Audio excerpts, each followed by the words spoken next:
E quando eu retomar, eu vou para o segundo lugar.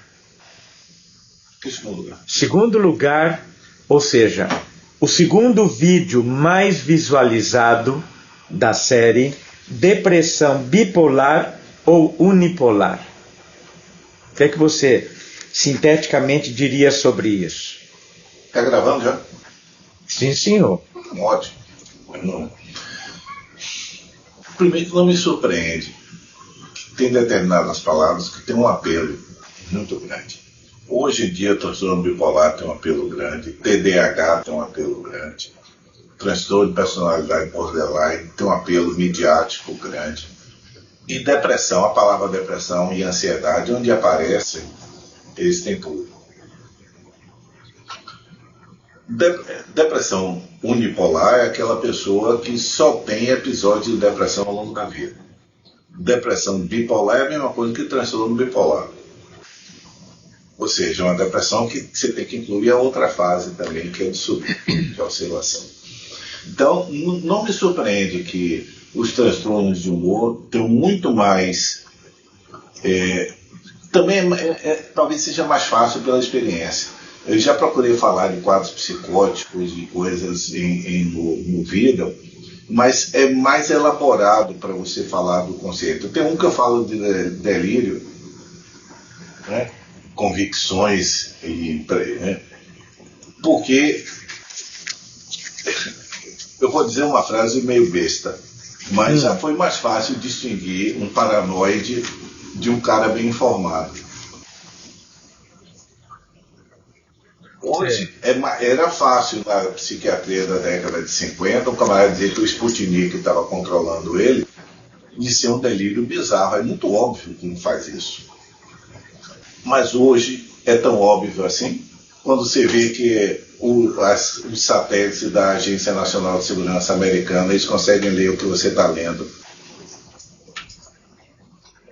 Então, os quadros psicóticos têm menos, eu consigo menos, porque eu precisaria de ampliar os conceitos. Enquanto que os quadros de humor são mais fáceis da pessoa entender, porque já vivenciaram algum momento da vida. Certo. Então, eu acho que eles citam tanto o bipolar tipo 2 quanto depressão, citam exatamente por isso.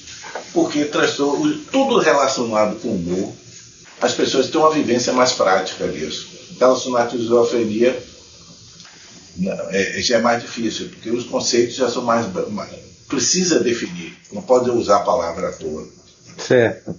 Agora, tem uma coisa. Bom, primeiro que eu estou precisando mudar um pouco de posição, que eu já estou com a mão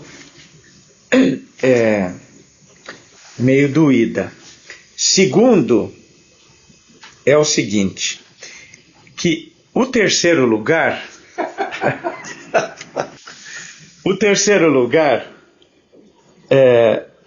envolve, que coisa, é o número 25, o vídeo 25. Primeira vez no psiquiatra. Como é que você explica isso?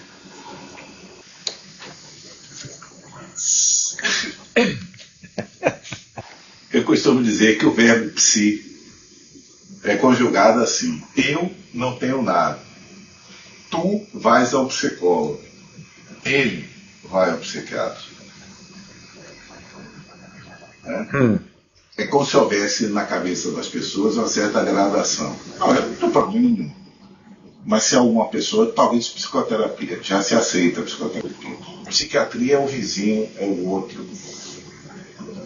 A não ser como raiva, como xingamento. Então, por isso que a minha primeira pergunta, sempre é como você se sente aqui. Eu tenho uma experiência meio maluca. Eu já tive uma paciente que chegou aqui, era uma paciente. Eu perguntei a ela, como você se sente no psiquiatra? Essa pergunta gerou 1 hora de conversa. Aí eu disse, agora você precisa voltar para eu saber por que você voltou aqui. Chegou aqui, ela saiu sem eu saber. Porque ela teve que voltar para um outro consulta. Por que eu acho tão importante investir? É como se fosse o aquecimento do psicodrama. Moisés dizia que quanto mais tempo você eleva no aquecimento, você diminui o seu trabalho da dramatização.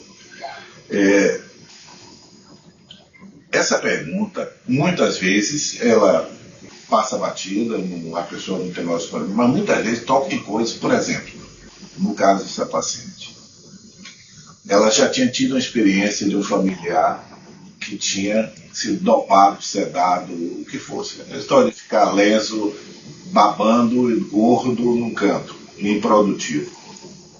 Então ela se aproximou da psiquiatria já com uma história ruim em relação à psiquiatria.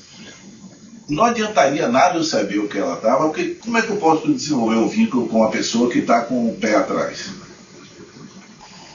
E como eu falei para você, eu acho que a área da gente, falando de Moreno, fundamentalmente o que trata em psicodrama é o vínculo, ou em psiquiatria. Por quê?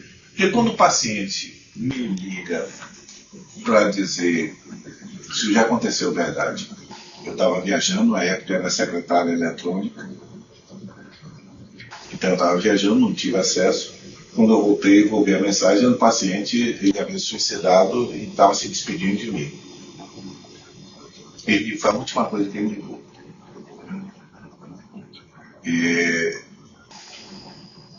Isso para mim teve claro, a dor da perda de uma pessoa, mas teve uma representação enorme para mim. Porque na última hora, ele quis falar comigo.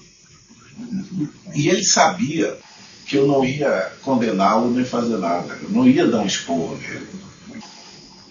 Então, para mim, quando você dá ao paciente, eu estou falando paciente porque eu estou falando do paciente psiquiátrico, né? Quando você dá ao paciente a oportunidade de ele abrir as dúvidas dele sobre o tratamento, é aquele velho ditado tipo, o que é acordado não sai caro. O problema da psiquiatria é que as coisas não são acordadas com o paciente. O paciente minha mulher, ela disse que o poder do médico termina na porta. Daí por diante é convencimento, né? É autoconvencimento. Então, o meu trabalho é, primeiro, colocar o remédio, aquilo que eu disse de remédio é ambivalente, a relação das pessoas. Do mesmo jeito que as pessoas se aproximam de remédio com medo, de dependência, de ficar leso, etc., depois de algum tempo, quando melhoram dos sintomas para os quais o remédio foi usado, aí vier, doutor, ele está ótimo, tá? Mas ainda ele continua bagunceiro em casa, ele continua respondendo aos pais. As pessoas começam a esperar o contrário, é demais para o remédio. Então eu costumo dizer que remédio em psiquiatria é levar você do menos para o zero. Remédio retira, não acrescenta. Uhum. Ele retira sintomas, mas não acrescenta soluções. Então, uma pessoa que tenha problemas na vida e um problema psiquiátrico, o remédio melhora isso e ele continua com os problemas dele. Certo. Agora, vamos dar mais uma pausinha